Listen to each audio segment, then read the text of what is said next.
Pemirsa, kami terus mengajak Anda untuk menyaksikan di siang hari ini penyerahan 6 smelter kasus mega korupsi ke PT Timah yang dilaksanakan di Pangkal Pinang, Bangka Belitung. Sudah hadirkan Valery Budianto di sana. Valery, selamat siang. Bagaimana agenda di siang hari ini di sana? Ya Anggi, tadi agenda dimulai dengan Presiden Prabowo Subianto melakukan peninjauan kembali terhadap salah satu smelter yang merupakan salah satu dari total 6 smelter yang hari ini diserahkan oleh Kejaksaan Agung, dalam hal ini mewakili Satgas PKH, yang dalam hal ini diserahkan oleh Jaksa Agung selaku Wakil Ketua 1 Pengarah Satgas PKH kepada Presiden Prabowo Subianto. Kemudian untuk penyerahan pemberkasannya ini dimulai dari Jaksa Agung kepada Kementerian Keuangan yang dalam hal ini diwakili oleh Wakil Menteri Keuangan, kemudian diserahkan kepada Kepala dari Danantara, dan kemudian diserahkan terakhir pada PT Timah Tbk yang menjadi pihak yang ditunjuk untuk melakukan pengelolaan terhadap smelter-smelter yang telah berhasil dikuasai kembali oleh Satgas PKH. Dan saat ini Presiden tengah melangsungkan rapat pengarahan secara terbatas bersama dengan sejumlah menteri dan juga jajaran di dalam holding room, dan tentunya akan membahas bagaimana capaian dan perkembangan Satgas PKH. Selengkapnya kita akan membahas bersama dengan Kapuspenkum Kejagung Anang Supriyatna. Pak Anang, selamat siang. Selamat siang. Ya. Pak Anang, tadi sebenarnya kan terkait dengan agenda hari ini tidak hanya untuk penyerahan 6 smelter saja ya Pak yang merupakan capaian dari Satgas PKH, melainkan juga ada penguasaan kembali selama 8 bulan Satgas PKH bekerja, dalam hal ini terkait dengan hutan-hutan maupun PT-PT yang selama ini menyeleweng dari tugas yang seharusnya dijalankan. Bisa dijelaskan Pak terkait dengan capaian Satgas PKH secara khusus untuk penguasaan kembali tersebut? Baik, terima kasih Pak. Memang hari ini tidak hanya penyerahan terkait aset barang rampasan negara yang dilakukan oleh aparat penegak hukum khususnya Kejaksaan, di mana sudah 6 smelter sudah diserahkan yang total nilai baik potensinya sekitar hampir 6 T. Nah, yang selanjutnya juga bahwa Satgas PKH juga capaian kinerjanya hingga saat ini itu ada kurang lebih total kawasan hutan yang berhasil dikuasai udah 3,4 juta hektar.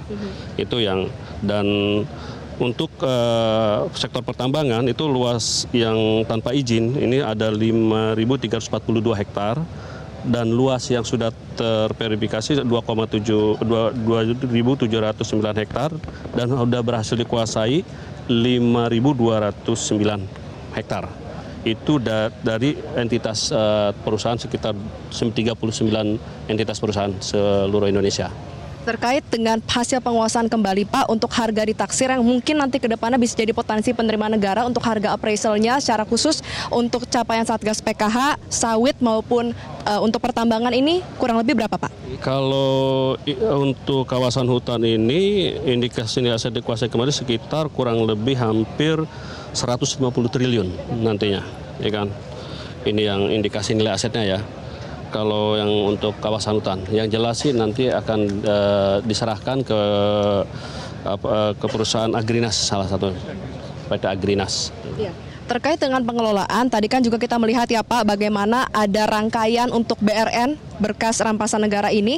Yang pertama dari Jaksa Agung, kemudian ke Kementerian Keuangan dan Danantara, lalu juga untuk pertambangan akhirnya nanti akan akan diserahkan kepada PT Timah Tbk. Bisa dijelaskan Pak terkait dengan hal tersebut? Memang karena ini barang rampasan ini berasal dari sitaan aparatur hukum dan sudah mempunyai hukuman hukum yang tetap, yang mungkin teman-teman media kenal dulu dari perkara Harvey Muiz dan kawan-kawan.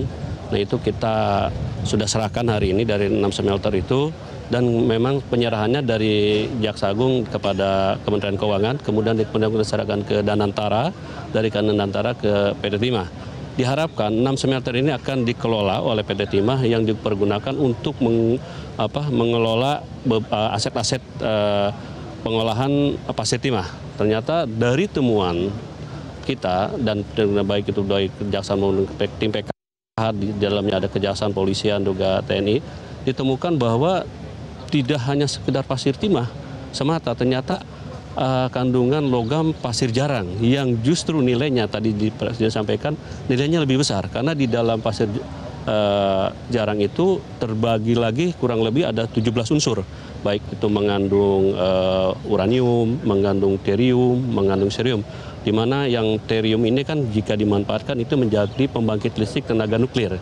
Yang saya hormat yang kalau serium kan biasa untuk handphone segala itu selama ini. Dan selama ini rupanya ada ibaratnya penyelundupan pasir-pasir itu yang kita tidak ketahui ke luar negeri.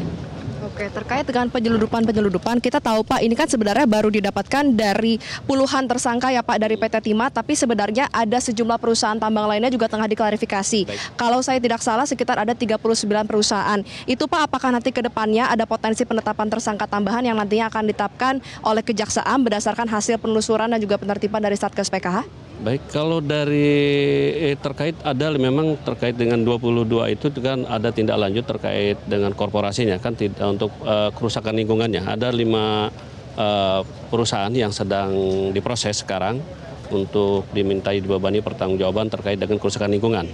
Sedangkan terhadap pihak-pihak lain yang dianggap terlibat dalam proses ilegal fasiliti mining fasiliti timah khususnya ini sedang dalam proses pendalaman. Kita tunggu ke depan dalam proses penyidikan ke depannya. Baik Pak, sekarang kan baru sejak dibuka perpresnya dan juga penetapan sanksi ke depan, nanti sanksi apa saja Pak yang bisa ditetapkan terhadap perusahaan-perusahaan yang melakukan penyelewengan, baik itu untuk perkebunan sawit dan juga pertambangan? Itu yang sedang dibahas, sanksinya terus ada sanksi administrasi dan sanksi denda.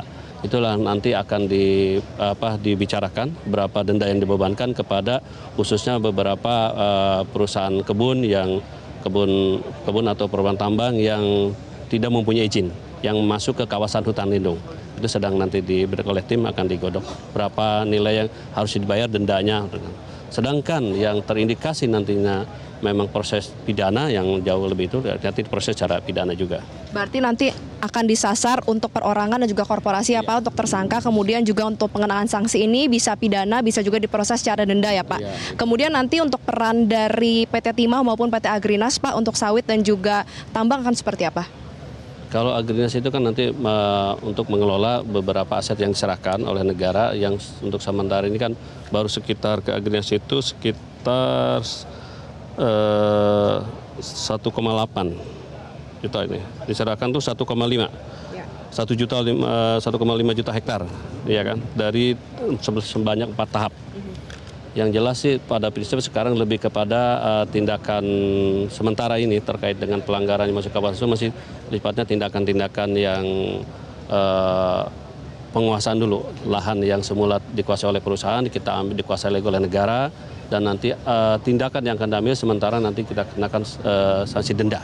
Nanti apabila tidak kooperatif, lain lagi prosesnya. Ya, bagaimana dari Kejaksaan Pak memaknai kehadiran Presiden Prabowo yang tadi langsung meninjau, langsung melihat langsung dan juga bahkan menjadi saksi ya Pak untuk penyerahan berkas rampasan negara ini?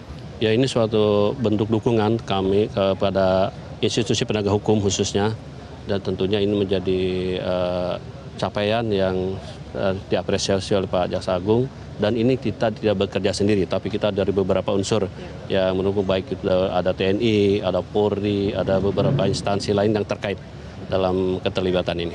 Untuk target akhir dari Satgas PKH Pak di akhir 2025 kan untuk 4 juta hektar lahan. Sekarang kan di bulan Oktober sudah ada sekitar 3,4 juta hektar lahan ya Pak. Berarti masih ada sekitar 600 hektar lahan lainnya. Ini nanti target ke depannya akan seperti apa dan juga perusahaan-perusahaan mana lagi akan disasar oleh Satgas PKH?